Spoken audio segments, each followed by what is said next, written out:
უნდა მოხდეს თუ არა უკანონო მიგრანტების დეპორტაცია ევროკავშირის ფარგლებს მიღმა მდებარე მიგრანტთა დაბრუნების ცენტრებიდან. როგორც ჩანს, ევროპა სწორედ ამ გზით აპირებს წასვლას, რადგან უკვე მოამზადა საკმაოდ საკამათო კანონპროექტი, რომელიც ევროკავშირიდან მიგრანტების უკან გაბრუნების რეგულირებას ეხება. როგორც რომში ამბობენ, ეს ინიციატივა იტალია-ალბანეთის შეთანხმებიდან იღებს სათავეს. აქ იმიტომ ჩამოვედი, რომ თავისუფლად მეცხოვრა, მაგრამ ის რეალობა, რომელიც აქ დამხვდა, იმაზე უარესი აღმოჩნდა, ვიდრე მანამდე ვცხოვრობდი. რამდენად შეესაბამება პასუხისმგებლობის ქვეყნის ფარგლებს გარეთ გატანა ევროკავშირის სტანდარტს ადამიანის უფლებათა შესახებ. სწორედ ამას გავარკვევთ ევროპული ამბების დღევანდელ რეპორტაჟში. ევროკომისია მიგრანტების დაბრუნების ერთიანი ევროპული სისტემის შექმნის ინიციატივით გამოვიდა, რომლის მიზანიც უკანონო მიგრაციის შემცირება და იმ მიგრანტების დაბრუნების პროცესის დაჩქარებაა, რომლებსაც თავშესაფარზე უარი ეთქვათ. მიგრანტების გაბრუნების მაჩვენებელი დღესდღეობით დაახლოებით 20%-ია. ევროკომისიის პრეზიდენტი ურსულა ფონ დერ ლაიენი ამბობს, რომ ეს მაჩვენებელი უნდა გაიზარდოს. ამ ინიციატივის კონცეფცია მესამე ქვეყნებში დაბრუნების ცენტრების შექმნასაც გულისხმობს, რაც ორმხრივი ან ევროკავშირის დონეზე დადებულ შეთანხმებების საფუძველზე მოხდება. თუმცა ასეთი შეთანხმებების განხორციელება და ლეგალური ალბათობა საკმაოდ კომპლექსური საკითხია. ამის მაგალითია იტალია-ალბანეთის შეთანხმება. რომმა და ტირანამ ხელი მოაწერეს შეთანხმებას ორი ცენტრის შექმნის თაობაზე, რომლებიც თავიდან თავშესაფრის ისეთ მაძიებლებს შეიფარებდა, რომლებიც ეგრეთ წოდებული უსაფრთხო ქვეყნებიდან შემოვიდოდნენ და რომლებსაც საერთაშორისო წყლებში აიყვანდნენ. იტალიის სასამართლოებმა სამჯერ დაბლოკეს ეს პროცედურა საკანონმდებლო და საკონსტიტუციო ხარვეზების გამო.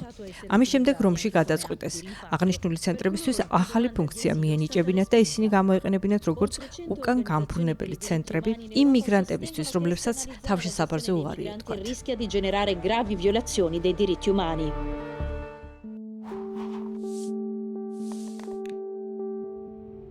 ადამიანის უფლებადამცველი 100-ზე მეტი ორგანიზაცია გაფრთხილებას იძლევა, რომ მიგრაციის მართვის პოლიტიკის საზღვრებს გარეთ გატანა დიდი ალბათობით ადამიანის უფლებათა სერიოზულ დარღვევებს გამოიწვევს. ნეაპოლის ჩრდილოეთით დაახლოებით 30 კილომეტრის მოშორებით მდებარეობს პატარა მუნიციპალიტეტი პარეტე, რომელიც სოფლის მეურნეობისა და მიგრანტების მიწაა.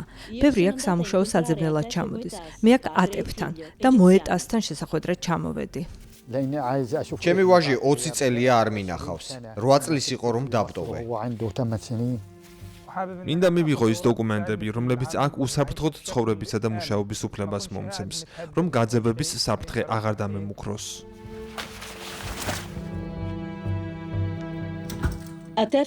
ატებს რეგულარული მუშაობის უფლება აქვს და 20 წელია იტალიაში ცხოვრობს. მოეტაზი ოქტომბერში ჩამოვიდა. მან ხმელთაშუა ზღვა გადმოკვეთა ლიბიიდან. საერთაშორისო წყლებში გადაარჩინეს. ის თავშესაფრის მაძიებელთა იმ პირველ ნაკადში მოყვა, რომელიც იტალიამ პირდაპირ ალბანეთის მიგრანტთა მიმღებ ცენტრში გაუშვა. ჩემსა და ლამპედუზის სანაპიროს შორის 200 მეტრზე მეტი არ იქნებოდა. უკვე ფაქტობრივად ლამპედუზამდე მისული ვიყავით. უეცრად თარჯიმანი მოვიდა, თან ფურცლის ნაგლეჯი მოიტანა და გვითხრა: თქვენ ალბანეთში გადაგაგზავნიან, სადაც მოითხოვთ თავშესაფარს. თუ მოგცემენ, მერე წახვალთ იტალიაში. თუ არ მოგცემენ, ისინი გადაწყვეტენ თქვენს ბედს.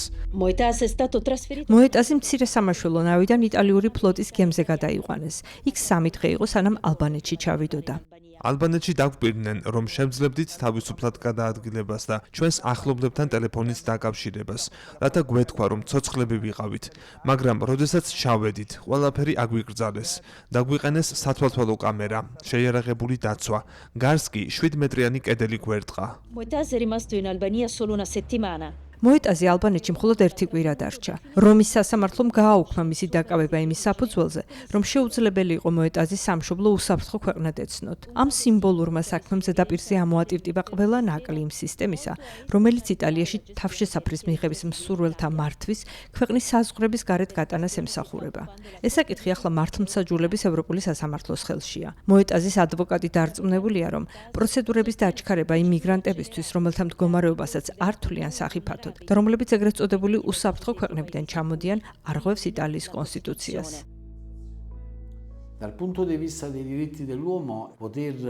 ადამიანის უფლებების თვალსაზრისით პიროვნების მესამე ქვეყანაში დაკავება, დღეს ეს ქვეყანა ალბანეთია, მაგრამ ხვალ შესაძლოა იყოს ტუნისი, ნიგერია ან სხვა ქვეყანა, ნიშნავს უარის თქმას მისთვის იმაზე, რომ გამოიყენოს ადამიანის ფუნდამენტური უფლებები. ამ შემთხვევაში ალბანეთშიც კი, რომელიც ასე ახლოს არის იტალიასთან, ვერ შევძელი რამე კონტაქტის დამყარება ჩემს კლიენტთან საქმის მოსმენამდე. მხოლოდ მოსმენის დროს აღმოვაჩინე, რომ მას ლიბიაში აწამებდნენ და რომ ის ეგვიპტეში გაიქცა, რადგან თევნიდნენ ლიბიაში.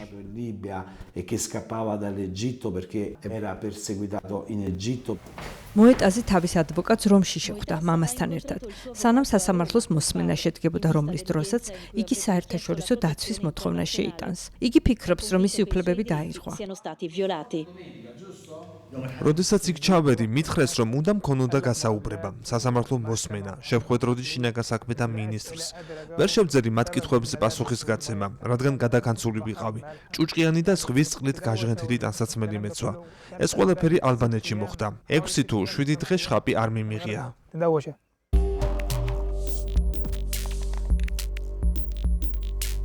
ევროკომისიამ მარტში საკამათო კანონპროექტი გამოიტანა, რომელიც ევროკავშირიდან მიგრანტების გაბრუნების რეგულირებას ეხება.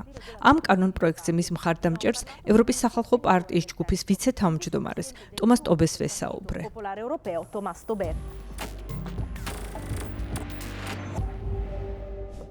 რა შეცვლის ეს რეგულაცია მოქმედი სისტემისგან განსხვავებით?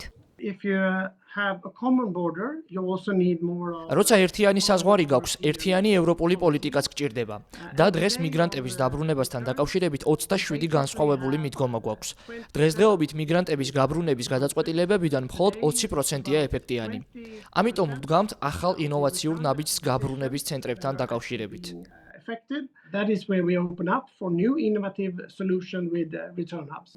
თქვენ მოლაპარაკებების გამართვა ალბათ ისეთ ქვეყნებთანაც გინდათ, რომელთა შორისაც მაგალითად არის ტუნისიც, მაგრამ ტუნისს არ აქვს შესაბამისი საკანონმდებლო ჩარჩო. მე არ ვამბობ, რომ ადვილი იქნება ევროპის ფარგლებს გარეთ მრავალ ქვეყანასთან თანამშრომლობა. უკვე მიმდინარეობს მოლაპარაკება თურქეთთან, თუმცა ჩვენ არ შეგვიძლია ევროპის მეზობელი ქვეყნების არჩევა. უამრავი კრიტიკა მესმის მემარცხენეებისგან, თუმცა უკიდურესი მემარჯვენეებიც გვაკრიტიკებენ. ისინი რეალურად იმას ამბობენ, რომ არ უნდა გქონდეს არანაირი თანამშრომლობა, თუმცა არც გამოსავალს გვთავაზობენ.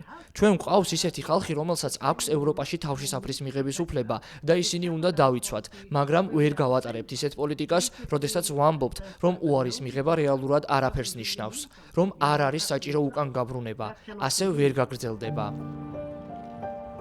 2018 წელს ევროკომისიამ ევროკავშირის საზღვრებს მიღმა მოქმედი დაბრუნების ცენტრები უკანონოდ გამოაცხადა. კრიტიკოსები ამბობენ, რომ ის კონცეფციები, რომლებიც ერთ დროს უკიდურეს მემარჯვენეებს ეკუთვნოდათ, ახლა ევროკავშირის ძირითად პოლიტიკად იქცა.